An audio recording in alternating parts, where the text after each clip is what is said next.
ओम धर्मराज्य स्थापकाय शिव शक्ति स्वरूपिणे आचार्याणं वरिष्ठाय प्रणवानंदाय ते नमः। ओम हेतुकीं प्रेम घन दिव्यमूर्तिम् आचार्य रूपं श्री प्रणवं नमामि। त्वमेव माता च पिता त्वमेव बन्धुश्च सखा त्वमेव विद्या द्रविणं त्वमेव सर्वं मम देव देव त्वमेव सर्वं मम देव देव। শক্তি পুরুষোত্তম কথার ইউটিউব চ্যানেলে আপনাদের প্রত্যেককে স্বাগত জানাই। আমরা ক্রমানুসারে ধারাবাহিকভাবে মার্কণ্ডেয় পুরাণের শ্রী শ্রী চণ্ডীর আলোচনা করার চেষ্টা করছিলাম। আমরা আমাদের এই ভিডিও সিরিজ তার প্রধান উদ্দেশ্য হলো যে স্বাধ্যায়, বাংলার হিন্দু ঘরে স্বাধ্যায়টি উঠে গেছে একদম, তার কোনো চর্চা নেই। ধর্ম বলতে খালি আমরা উন্মাদনা ইত্যাদি তো বুঝি, কিন্তু ভগবানের কৃপা, ভগবানকে যদি সত্যি উপলব্ধি করতে হয়, তার সেই স্থান হলো অন্তর। তার জন্য সর্বাগ্রে চাই গুরু কৃপা, ইষ্ট কৃপা, সাধু সঙ্গ ও স্বাধ্যায়। এটা তপস্যার অঙ্গ। তো স্বাধ্যায় অর্থাৎ শাস্ত্রপাঠ, তার আলোচনা করা, তাকে আরো ভালোভাবে বোঝার চেষ্টা করা, তাকে ইন্টারপ্রেট করা নিজের মতো। তো সেই ক্ষুদ্র প্রয়াসেই আমরা ব্রতী হয়েছি। এই জার্নিতে আপনারা প্রত্যেকেই আমার সাথে থাকবেন এই আশা করছি। চ্যানেলটিকে সাবস্ক্রাইব করবেন, বেল আইকনটি প্রেস করে রাখবেন। তো আমরা আগের দিন যেখানে শেষ করেছিলাম, আমরা শ্রী শ্রী চণ্ডীর দেবী সূক্তা পড়ছিলাম। দেবী সূক্তের প্রথম যে মন্ত্র সেটা একটু পড়ে রাখি। দেবী সূক্তের প্রথম মন্ত্র ছিল যে অহং রুদ্রের ভীর বসুভিশ্চরামি অহমাদিত্যৈ ঋত বিশ্বদেবৈঃ অহম মিত্রাবরুণোভা বিভর্মি অহম ইন্দ্রাগ্নি অহম অশ্বিনোভা। তো আমরা অনেক কিছু শিখেছিলাম, জেনেছিলাম এখান থেকে। তো যেটুকু বাকি ছিল, একটু সামান্য অংশ বাকি ছিল 1 নম্বর মন্ত্রের, শেষ করেছিলাম আমরা যেখানে যে বিশ্বদেব কাকে বলে। বিশ্বদেব মানে যে চৈতন্য, যে কনসাসনেস, এই চৈতন্য যিনি বিশ্বরূপে বিরাজিত, যিনি এই চৈতন্য কনসাসনেস, তিনি তো আনম্যানিফেস্টেড, তিনি তো পরব্রহ্ম, তিনি তো কনসাসনেস, তিনি আলটিমেট, তিনি। তো এই কনসাসনেস যখন ম্যানিফেস্টেড হন, আনম্যানিফেস্টেড যখন ম্যানিফেস্টেড হন, তখন তাকে বিশ্বদেব বলে। আমার ধারণা এই ম্যানিফেস্টেশন তো প্রত্যেকটি অণুতে পরমাণুতে বিদ্যমান। যেমন মনে করুন, একটি বালির দানা থেকে আরম্ভ করে অট্টালিকা, প্রাসাদ, সবই ম্যানিফেস্টেশন। এবং তা বলি কেন, পৃথিবীর বাইরে সৌরমণ্ডলে এবং সৌরমণ্ডলের বাইরে এই যে মহাবিশ্বে যে অনন্ত কোটি ব্রহ্মাণ্ড, তার যে প্রকাশ, পুরোটাই তার ম্যানিফেস্টেশন। এবং প্রত্যেকটির মধ্যে, আমি হয়তো আগেও এটি বলেছিলাম, প্রত্যেকটি বস্তুর মধ্যে ভগবান কণায় কণায় অনুপ্রবিষ্ট হয়ে রয়েছেন। তাই জন্য ভগবান তিনি বিষ্ণু। হিরণ্যকশিপুকে বধ করার আগে ভগবান যখন নৃসিংহ নারায়ণের মূর্তি ধারণ করবেন, তার আগে মানে স্তম্ভ থেকে তো প্রভু বেরিয়েছিলেন। তো হিরণ্যকশিপু তখন প্রহ্লাদকে জিজ্ঞেস করেছিলেন যে তোমার শ্রীহরি কোথায় আছেন। তো প্রহ্লাদ বলেছিলেন যে কোথায় নেই, তিনি জলে স্থলে অন্তরিক্ষে প্রত্যেকটি কণায় কণায় বিদ্যমান। তো তিনি বিশ্বদেব। তো প্রহ্লাদের এই কথাটি যদি আমি ধরি, তাহলে ভগবানের অস্তিত্ব কিন্তু কোনো লিমিটেড জায়গায় নয়, তিনি আনলিমিটেড।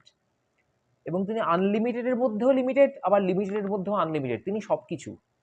মানে তিনি যেন আনম্যানিফেস্টেড চৈতন্য, আবার তিনি সব রকম ম্যানিফেস্টেড, যা যা দেখছি তার মধ্যেই তিনি অনুপ্রবিষ্ট, তাই তিনি বিশ্বদেব বা বিষ্ণু। এরপরে একটু বাকি ছিল আমাদের 1 নম্বর মন্ত্রের যে অহং মিত্রা বরুণোভা বিভর্মি অহম ইন্দ্রাগ্নি অহম অশ্বিনোভা। আজকে আমরা 2 নম্বর মন্ত্রটি পড়ব। তার আগে 1 নম্বর মন্ত্রে যেটুকু বাকি ছিল সেটুকু একটু বলে রাখি। তো অহং মিত্রা বরুণৌ, মিত্র এবং বরুণ। তো এটা এই যে মিত্র বরুণ, ইন্দ্র অগ্নি, ইন্দ্রাগ্নি এবং মিত্রা বরুণ, এই দুটো দুটো কন্ট্রাস্টিং দুটো ফিচার। কন্ট্রাস্ট মানে দুটো বৈপরীত্যকে প্রকাশ করছে। মিত্র হলো সূর্যের নাম, আর বরুণ মানে যিনি জলের দেবতা। খুব স্থূলভাবে ধরবেন না, মিত্র সূর্যের নাম আমরা বলছি, মিত্র আসলে কি? বন্ধু। বন্ধুকে ধর্ম, ধর্মই প্রধান বন্ধু, ধর্মই যথার্থ বন্ধু। ধর্মই কিন্তু আমাদের বাঁচিয়ে রাখে। ধর্ম মানে কিন্তু আমি কোনো সেক্টের কথা বলছি না, কোনো জাতির কথা বলছি না। ধর্ম মানে যাকে ধারণ করে আমরা জীবন চালাচ্ছি, তাই ধর্ম। আমি যে শ্বাস প্রশ্বাস নিচ্ছি, এটা তো আমার ধর্ম। এর থেকে বড় কি আছে? তো ধর্ম আমাদের প্রধান বন্ধু। আর বরুণ মানে জল, জলের অধীশ্বর হচ্ছেন বরুণ। জল মানে সংসার সমুদ্র, তাকে সিগনিফাই করছে, যার থেকে উদ্ধার পাওয়ার জন্য এত আকুপাকু করা না। ভগবৎপাদ আদি শঙ্করাচার্য বলছেন না, যে পুনরপি জননম পুনরপি মরণম পুনরপি জননী জঠরে শয়নম ইহ সংসারে খলু দুস্তারে কৃপয়া পারে পাহি মুরারে। তো এই সংসার সাগর থেকে নিস্তার পাওয়ার জন্যই তো এত পূজা আর্চা, ধ্যান, জপ ইত্যাদি ব্যাপার, সাধ্যায়ও তাই। তো সেটাকে সিগনিফাই করছে জল মানে বরুণ। তো মিত্র হচ্ছে ধর্ম, যাকে আশ্রয় করে আমরা এই জল বা সংসার সমুদ্রকে পার হব। এই যে আমরা সাধ্যায় করছি, ধর্মাচরণ করছি, কিন্তু কোনো খুব খুব লিবারাল অর্থে ধর্মাচরণ করছি। ধর্মকে অতটা ছোট গণ্ডির মধ্যে ভাববেন না। ধর্ম কোনো সামান্য জিনিস নয়। তো এর অর্থ অতি ব্যাপক, অতি অতি অতি ব্যাপক। আমাদের কল্পনা, আমাদের চিন্তা, আমাদের ভাবনার থেকে অনেক বড়। তাই যা নিয়ে আমরা সংসার সমুদ্র পার হব তাই ধর্ম, তাই আচরণীয়। আচ্ছা, এবার তাই মিত্র ও বরুণ মানে ধর্ম অধর্ম একসাথে। এরপরেরটা বলা হচ্ছে ইন্দ্রাগ্নি, ইন্দ্র এবং অগ্নি। ইন্দ্র হলেন ঐশ্বর্যশালী অর্থাৎ সুখ স্বরূপ, আর অগ্নি দাহ জনকত্ব হেতু দুঃখ স্বরূপ। ইন্দ্র হলেন ঐশ্বর্যশালী, মহা ঐশ্বর্যশালী ইন্দ্র। আমরা বলি দেবরাজ ইন্দ্র, তিনি ঐশ্বর্যের অধীশ্বর। সর্বপ্রকার ঐশ্বর্য তার করতলগত, তার পদানত। তিনি ঐশ্বর্যশালী, তাই সুখ। আর অগ্নি হচ্ছেন যিনি দহন করেন, দাহ জনকত্ব হেতু দুঃখ স্বরূপ। আপনারা আগেই জেনেছেন যে আমি বলেছি আপনাদের সাথে যে আমার সদ্য পিতৃবিয়োগ হয়েছে, মানুষের শরীরটা পুড়ে গেল, অগ্নি কিন্তু দহন করে নিল, গ্রাস করে নিলেন, দুঃখ স্বরূপ। এখন চাইলেও তো আমার বাবাকে আমি দেখতে পাবো না, এবং আমি মানে আমি না, প্রত্যেকের ক্ষেত্রে মৃত্যুকে আমাদের মেনে নিতে হয়, মেনে নিতে হবে।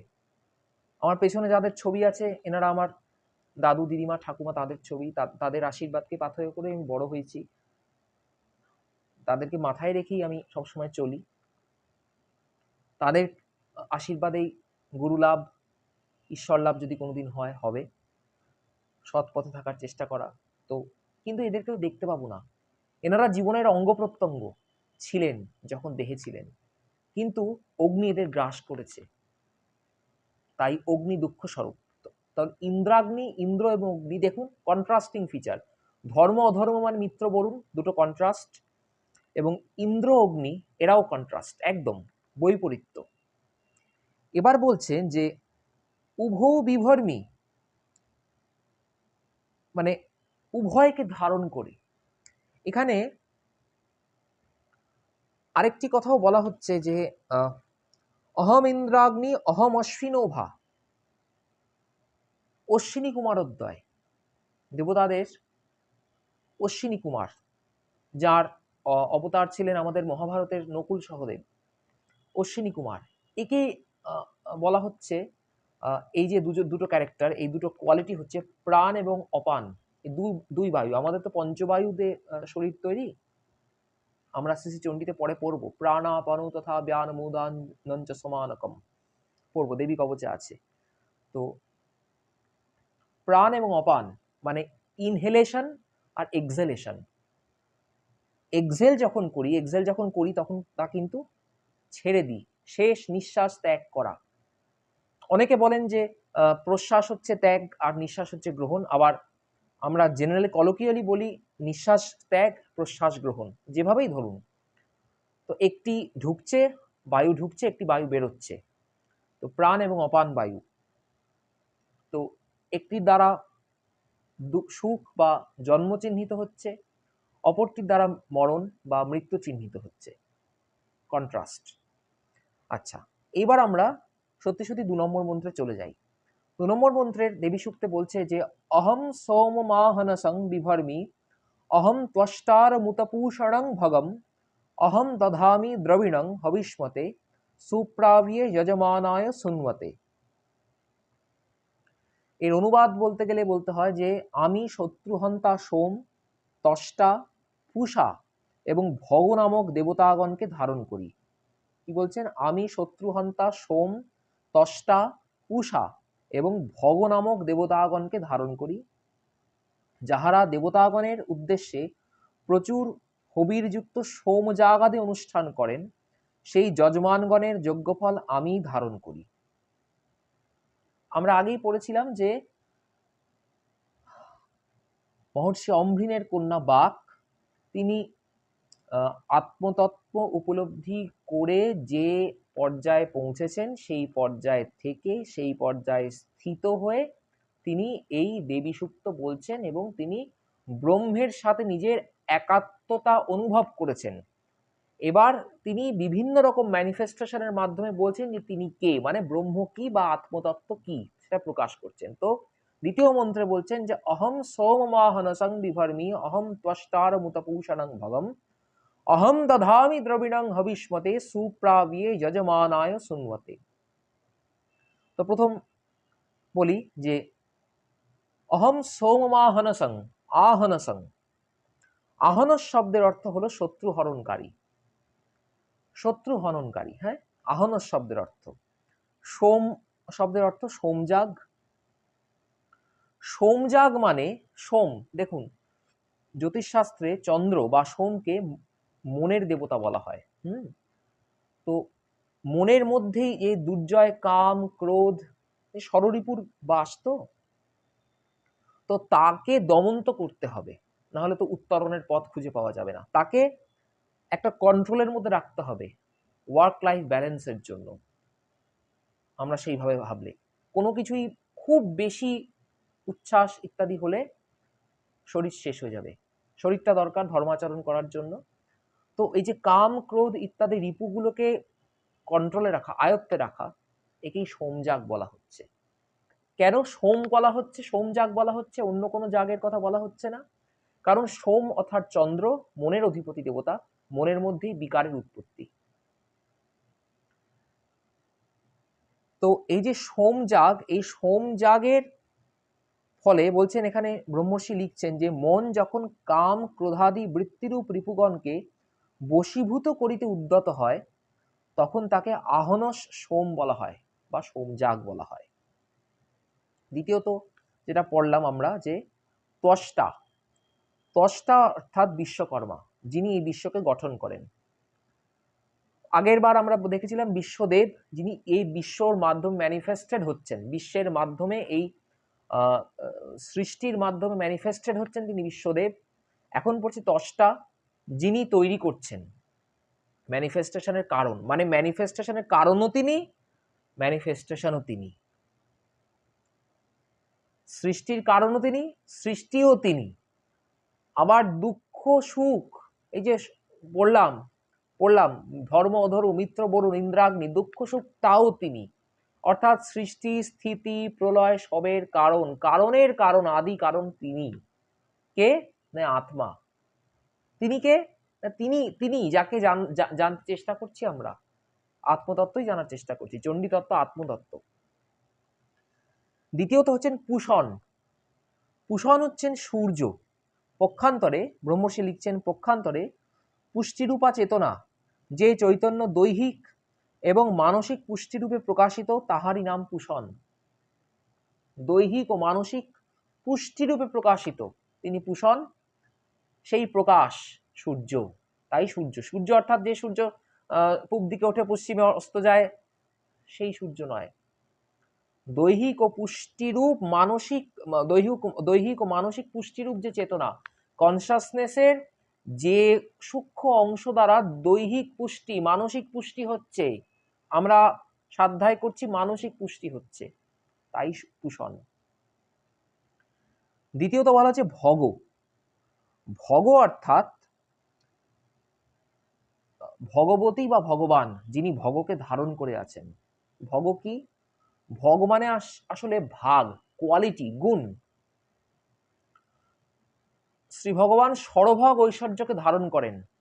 ষড়ভগ, 6 রকম ঐশ্বর্যকে ধারণ করেন, 6 রকম, তাই তিনি ভগবান।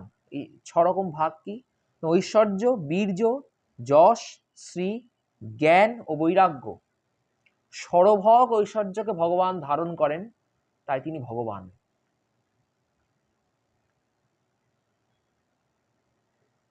তো এই যে বলছে যে ত্বষ্টার মুত পূষণং ভগম, ত্বষ্টা, পুষণ ও ভগ,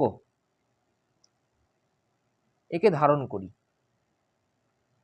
তারপরে বলছেন অহং দধামি দ্রবিণং হবিষ্মতে সুপ্রাভি যজমানায় সুন্মতে। অহং দধামি দ্রবিণং, আমি দ্রবিণকে ধারণ করি। দ্রবিণ কি? দ্রবিণ হলো যে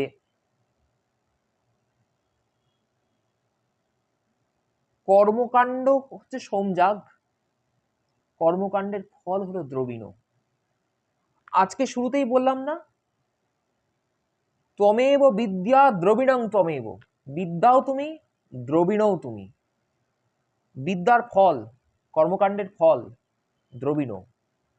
কর্মফল, কর্মফল হচ্ছেন দ্রবিণ। দেখুন, আমরা হিন্দু শাস্ত্রে কিন্তু আত্মার পুনর্জন্মে বিশ্বাস করি। যতক্ষণ না কর্ম শেষ হচ্ছে, গতায়াত্ত চলতে থাকে, তার পুনর্জন্মে বিশ্বাস করি। সূক্ষ্ম শরীরে অ্যাজ আ ব্যাগেজ কর্ম সঞ্চিত থাকে, এই হচ্ছে দ্রবিণ। এই কর্ম মানে কিন্তু শুধু পূজা আর্চা জপ ধ্যানের কর্ম নয়, যা করছি তার কর্ম, সেই কর্মের কর্ম এবং সেই কর্মফল।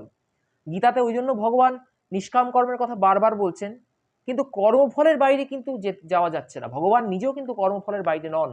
না হলে ভাবুন, যিনি চতুর্দশ ভুবনের অধীশ্বর, তিনি কিন্তু নির্জন অরণ্যে বন্য পশুর মতো গাছের ওপর উঠে ব্যাধের হাতে, আত্মীয় স্বজন বন্ধু বান্ধব কেউ ছিলেন না, সেই অবস্থায় ভগবানকে দেহত্যাগ করতে হয়। গান্ধারীর অভিশাপ তাকে মাথায় পেতে নিতে হয়েছে। কর্মফলের বাইরে স্বয়ং শ্রী ভগবানও নন, আমরা তো নই, ক্ষুদ্রাতি ক্ষুদ্র জীব। তিনি তো দেখিয়ে গেছেন যে কর্মফলকে গ্রহণ করতে হবেই, হতেই হবে। তাই দ্রবিণও তিনি, কর্মও তিনি, কর্মফল বা দ্রবিণও তিনি, তাও তিনি। তারপরে বলছেন যে হবিষ্মতে সুপ্রাভি যজমানায় সুন্বতে, মানে যজমানগণ অর্থাৎ কর্মকাণ্ডের অনুষ্ঠাত্রীগণ দেবতাগণের উদ্দেশ্যে প্রচুর হবিরযুক্ত যে সোম জাগাদির অনুষ্ঠান করিয়া থাকেন, ওই সকল জাগাদির যাহা দ্রবিণ, তাহা কালান্তরভাবী ফলের জন্য যজমানগণের নিমিত্ত আমি ধারণ করিয়া থাকি। মানে সূক্ষ্ম শরীরে যে ধারণ করা হচ্ছে, সূক্ষ্ম শরীরে যার, যেটা এই শরীর চলে যাওয়ার পর যে ব্যাগেজ হিসেবে যেটা ধারণ ধৃত হচ্ছে পরবর্তী জন্মে, জন্মের পর জন্ম, জন্মের পর জন্ম, তাও কিন্তু স্বয়ং শ্রী ভগবানই ধারণ করছেন, আত্মাই ধারণ করছেন। তাহলে কি হলো? কর্মরূপে, কর্মের সংস্কার রূপে ও কর্মফল রূপে তিনিই আছেন।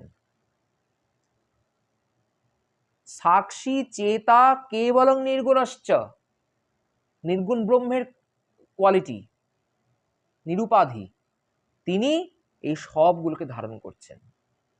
তো আজকে এই পর্যন্ত থাক, ভিডিও বড়ই হলো, আশা করি আপনাদের ভালো লাগবে, ভালো লাগছেও। আমাদের এভাবে পাশে থাকবেন, সাবস্ক্রাইব করবেন, বেল আইকনটি প্রেস করবেন। আর কি বলবো, আজকে শেষ করি, শরণাগতি ছাড়া, জগৎজননী চরণে শরণাগতি ছাড়া অন্য কোনো প্রার্থনা হতে পারে না। শরণাগত দীনার্থ পরিত্রাণ পরায়ণে সর্বস্যার্তি হরে দেবী নারায়ণী নমস্তুতে। গুরু ভগবান ও জগন্মাতার অক্ষয় কৃপা আশীর্বাদ সকলের ওপর সর্বদা বর্ষিত হোক। আপনারা সকলে ভালো থাকুন, সুস্থ থাকুন। জয় গুরু, জয় গুরু, জয় গুরু।